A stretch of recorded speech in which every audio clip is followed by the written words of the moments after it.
Hello students, आज हम लोग 10वीं क्लास का हमारा विज्ञान का पाठ है जैव प्रक्रम। उसी में हमने आज जो टॉपिक पढ़ना है वो है श्वसन, जिसको हम रेस्पिरेशन कहते हैं। तो हम इसको डिटेल में पढ़ेंगे चैप्टर को पूरे, वो क्या है। और जहाँ जहाँ पर भी स्टूडेंट्स ये होगा कि कोई टॉपिक जो इम्पोर्टेंट है इस टॉपिक से रिलेटेड और जो बोर्ड में प्रश्न पूछे गए हैं वहाँ पर मैं इसके जिक्र जो है ज़रूर करूँगा। तो चलिए स्टार्ट करते हैं हमारा आज का टॉपिक, और टॉपिक है श्वसन या फिर रेस्पिरेशन। देखिए, इससे पहले स्टूडेंट्स हमने आपको ज्ञात होगा, हमने पाचन के बारे में पढ़ा था। तो पाचन में हम क्या करते हैं? पाचन में हम भोजन जो है वो उसका अंतर्ग्रहण करते हैं, वो हमारे शरीर में पहुंचता है। लेकिन उस भोजन से जो ऊर्जा है वो मुक्त करने का मुख्य जो जरिया है वो है श्वसन। यानी कि हमने भोजन जो किया है और उसमें से तब तक ऊर्जा मुक्त नहीं होगी जब तक कि श्वसन के जरिए ऑक्सीजन आपकी कोशिकाओं तक नहीं पहुंचेगी। अब हमने पढ़ा था कि जब पाचन होता है तो उसमें जो मुख्य जो ऊर्जा देने वाली चीज़ जो बनती है वो होता है ग्लूकोज। लेकिन ग्लूकोज से सीधे ऊर्जा नहीं निकलती। ग्लूकोज का टूटना जो है उसके पश्चात ग्लूकोज जब ऑक्सीजन से अभिक्रिया करेगा, टूटेगा, तो वो कार्बन डाइऑक्साइड और जल और ऊर्जा बनाएगा। तो वो जो ऑक्सीजन ग्लूकोज को कोशिकाओं में टूटने के लिए चाहिए वो कौन उपलब्ध करवाता है? वो करवाता है श्वसन। तो ध्यान रखिए कि श्वसन एक प्रकार का एक ऐसा जैव प्रक्रम है जो कि वास्तव में ऊर्जा को प्रदान करता है। देखिए इसमें क्या है श्वसन। देखिए क्या, जिस प्रक्रिया में भोजन को इस्तेमाल करके ऊर्जा पैदा की जाती है उसे श्वसन कहते हैं। तो ऐसा प्रक्रम है, ऐसा जैव प्रक्रम है जिसमें भोजन से हम ऊर्जा जो है वो प्राप्त करते हैं। कार्बोहाइड्रेट्स का ऑक्सीकरण होता है जिसमें कार्बन डाइऑक्साइड और ऊर्जा निकलती है। श्वसन एक जटिल प्रक्रिया है लेकिन इसे निम्नलिखित समीकरण द्वारा दर्शाया जा सकता है। तो आप देखिए इसमें वही मैंने आपको बताया, कार्बोहाइड्रेट्स टूटते हैं। कार्बोहाइड्रेट से मुख्य तौर पर क्या है? वो है ग्लूकोज। तो ग्लूकोज टूटता है और उसी ग्लूकोज से जो है ऊर्जा जो है मुक्त होती है। कार्बन डाइऑक्साइड, जल और ऊर्जा जो है वो बनती है। तो ध्यान रखिए, वैसे तो जो श्वसन है बहुत ही जटिल प्रक्रिया है लेकिन इसको हम छोटे से एक साधारण से समीकरण द्वारा दर्शा सकते हैं। वो हमारे पास क्या है? C6H12O6। ये क्या है? ग्लूकोज है। और ये ऑक्सीजन है C6O2 जो कि हमें श्वसन के जरिए मिलती है, और उससे मिला कार्बन डाइऑक्साइड, जल और एनर्जी, इसको आप ऊर्जा कहते हैं। तो ये श्वसन का जो है समीकरण है, केमिकल इक्वेशन है। C6H12O6 जो ग्लूकोज है जो ऑक्सीजन की उपस्थिति में टूटता है, तो कार्बन डाइऑक्साइड, जल और ऊर्जा जो है वो बनती है।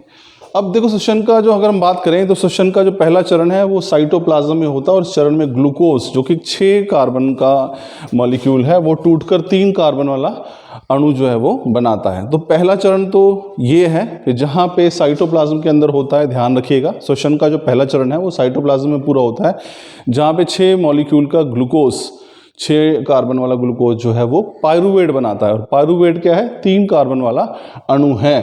अब अगला चरण जो है वो ऑक्सीजन की उपस्थिति या अनुपस्थिति में होगा। उस आधार पर हमारे पास श्वसन जो है वो 2 प्रकार का हो सकता है। तो वो कैसा होगा? अब देखिए, जो श्वसन है वो 2 तरीके से हो सकता है कि पहला जो है, देखिए यहाँ पे लिखा है, इसको समझाने का प्रयास किया है। तो पहला चरण जो है ग्लूकोज जो कि 6 कार्बन का अणु है वो कोशिका द्रव जिसको आप साइटोप्लाज्म कह रहे हैं उसमें टूट रहा है और पायरुवेट बना रहा है।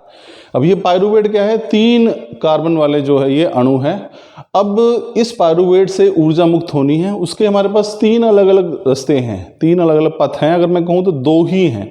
तो 2 किस प्रकार से? एक तो है, एक यहाँ 3 दर्शाए गए हैं। पहला कौन सा है? पायरुवेट जो है वो ऑक्सीजन की उपस्थिति में जो है वो टूटे। दूसरा ऑक्सीजन के अभाव में। अनुपस्थिति है, देखिए यहाँ पे ऑक्सीजन बिल्कुल नहीं है। दूसरा समीकरण है ऑक्सीजन का अभाव, यहाँ पे तब जब ऑक्सीजन की कमी होगी। और तीसरा ऑक्सीजन की उपस्थिति में। तो 3 हमारे सामने स्थितियां पैदा होती हैं पायरुवेट का के लिए कि पायरुवेट जो है वो 3 तरीके से टूट सकता है। पहला जो है पायरुवेट जो कि 3 कार्बन का एक अणु है वो टूट सकता है ऑक्सीजन की अनुपस्थिति में। तो ये अवायवीय श्वसन कहलाएगा क्योंकि ऑक्सीजन की अनुपस्थिति है। दूसरा हमारे पास है ऑक्सीजन के अभाव में। तो ये भी अवायवीय श्वसन की कैटेगरी में ही रखते हैं इसको हम, क्योंकि इसमें ऑक्सीजन का अभाव है, प्रचुर मात्रा में ऑक्सीजन उपलब्ध नहीं होती है। तीसरी जो कैटेगरी है वो है ऑक्सीजन की उपस्थिति में। और ऐसा जो श्वसन होगा जिसमें पायरुवेट जो है ऑक्सीजन की उपस्थिति में टूटेगा वो कहलाएगा वायवीय श्वसन, क्योंकि ये वायु की उपस्थिति में हो रहा है। और पहली जो कैटेगरी 2 है ऑक्सीजन की अनुपस्थिति में या कम मात्रा में, वो कहलाएगा अवायवीय श्वसन, क्योंकि उसमें वायु जो है वो पर्याप्त मात्रा में उपलब्ध नहीं है या फिर अनुपस्थित है। अब देखिए, जब पायरुवेट ऑक्सीजन की अनुपस्थिति में टूटता है तो इसका उदाहरण है यीस्ट। इसको खमीर आप कहते हैं। तो यीस्ट के अंदर ऑक्सीजन की अनुपस्थिति होती है, जो पायरुवेट है वो टूटता है और बनाएगा इथेनॉल, कार्बन डाइऑक्साइड और ऊर्जा। तो यहाँ पे ध्यान रखिए, अगर अनुपस्थिति में जब भी ग्लूकोज टूटेगा ऑक्सीजन की अनुपस्थिति में, तो वो क्या बनाएगा, उसका जो उत्पाद बनेंगे वो होंगे इथेनॉल, कार्बन डाइऑक्साइड और ऊर्जा। ध्यान रखिए इन प्रोडक्ट्स को, ये कई बार पूछा गया है, ऐसा पूछा है कि अवायवीय श्वसन में जो उत्पाद है वो क्या बनते हैं। तो अवायवीय श्वसन में ऑक्सीजन की अनुपस्थिति में वो होता है यीस्ट के अंदर, और इसमें बनेगा इथेनॉल, कार्बन डाइऑक्साइड और ऊर्जा। अब दूसरी बात करते हैं ऑक्सीजन के अभाव में। ऑक्सीजन का अभाव क्या है, वो हमारी पेशियों की हम बात करते हैं। जब आप बहुत ज़्यादा आप व्यायाम करते हैं तो उससे क्या होता है कि हमारी पेशियों में जो ऑक्सीजन की मात्रा चाहिए होती है उतनी पहुंच नहीं पाती। तो कोशिकाओं में ऑक्सीजन का, क्योंकि हम ज़्यादा व्यायाम कर रहे हैं तेज़ी से, तो हमें ज़्यादा ऊर्जा चाहिए तो ज़्यादा ऑक्सीजन कोशिकाएं मांगेंगी, लेकिन उतनी ऑक्सीजन नहीं पहुंच पाती। तो उससे क्या होता है कि हमारी जो पेशियां होती हैं वहाँ पे जो पायरुवेट है, वो कोशिकाएं जो हैं वो लैक्टिक अम्ल बना देती हैं, साथ में ऊर्जा जो है वो मुक्त होती है। अब ध्यान रखिए, जब ऑक्सीजन की अनुपस्थिति थी तो उत्पाद क्या बना था, इथेनॉल, कार्बन डाइऑक्साइड और ऊर्जा। अगर ऑक्सीजन की कम मात्रा थी, उसमें ऑक्सीजन की कम मात्रा में वायवीय श्वसन हुआ था, तब लैक्टिक अम्ल बना था और ऊर्जा जो है वो मुक्त हुई थी। तीसरा जो हमारे पास इसमें जो वर्ग है वो है ऑक्सीजन की उपस्थिति में। अब ये आमतौर पर माइटोकॉन्ड्रिया में होता है और इसमें कार्बन डाइऑक्साइड, जल और ऊर्जा बनती है, जैसे कि साधारण कंडीशन में मनुष्य के शरीर में होता है।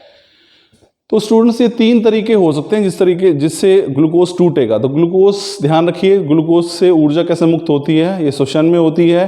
श्वसन में क्या हो रहा है, ग्लूकोज पहले टूटेगा, साइटोप्लाज्म में कोशिका द्रव्य के अंदर ग्लूकोज जो है वो 6 अणु का एक कार्बन वाला मॉलिक्यूल है, वो टूटेगा, 3 अणु वाला बनाएगा। सो पायरुवेट है, पायरुवेट के 3 अलग अलग पथ हो सकते हैं टूटने के। पहला होगा ऑक्सीजन की अनुपस्थिति में। यदि ऑक्सीजन की अनुपस्थिति, इसमें उदाहरण है यीस्ट, इस केस में आपके पास जो प्रोडक्ट बनेंगे, उत्पाद बनेंगे, वो होगा इथेनॉल, कार्बन डाइऑक्साइड और ऊर्जा। दूसरी जो कैटेगरी है वो है ऑक्सीजन के अभाव में। ऑक्सीजन के अभाव में लैक्टिक अम्ल बनता है। ध्यान रखिए, आपकी पेशियों में लैक्टिक अम्ल जमा होता है, उसी की वजह से हम ज़्यादा व्यायाम करने पर ऐंठन जो है वो महसूस करते हैं। तीसरी जो कैटेगरी है वो ऑक्सीजन की उपस्थिति में, और इसमें क्या होगा, इसमें हमारे पास बनेगा कार्बन डाइऑक्साइड, जल और ऊर्जा।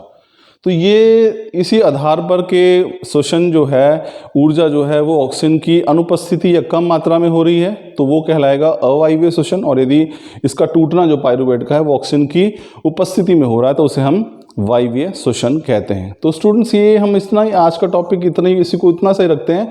हमने आज क्या पढ़ा है, हमने पढ़ा श्वसन क्या होता है। श्वसन जो है वो एक ऐसा जैव प्रक्रम है जिसमें जो है ग्लूकोज टूट कर जो है ऊर्जा मुक्त करता है। कार्बोहाइड्रेट्स टूटते हैं और उससे ऊर्जा जो है मुक्त होती है। वो कार्बोहाइड्रेट्स कहाँ से आते हैं, जो हम पाचन की प्रक्रिया में जो हमने पढ़ा है।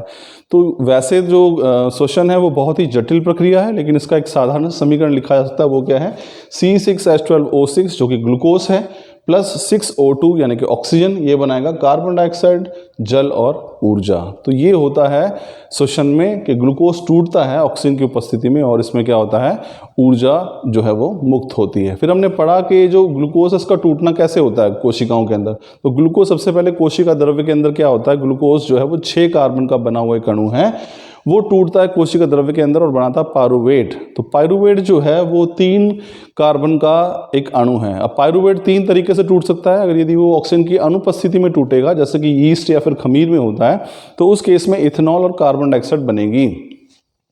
दूसरा जो हमारे पास ऑक्सीजन के अभाव में, जो कि हमारी पेशियों में देखने को मिलता है, इस केस में लैक्टिक अम्ल बनेगा। और तीसरा हमारे पास है ऑक्सीजन की उपस्थिति में, जैसा कि साधारण तो होता है मनुष्य कोशिकाओं में, तो ये इसमें कार्बन डाइऑक्साइड, जल और ऊर्जा जो है वो बनती है। तो इस आधार पर हम श्वसन को 2 भागों में बांटते हैं। एक श्वसन वो जो वायु की उपस्थिति में होता है, जिसको हम वायवीय श्वसन कहते हैं, और दूसरा श्वसन वो जो वायु की अनुपस्थिति में होता है, उसे हम अवायवीय श्वसन कहते हैं। तो स्टूडेंट, ये था आज का पहला टॉपिक। आई एम श्योर आपको समझ में आया होगा। Thank you.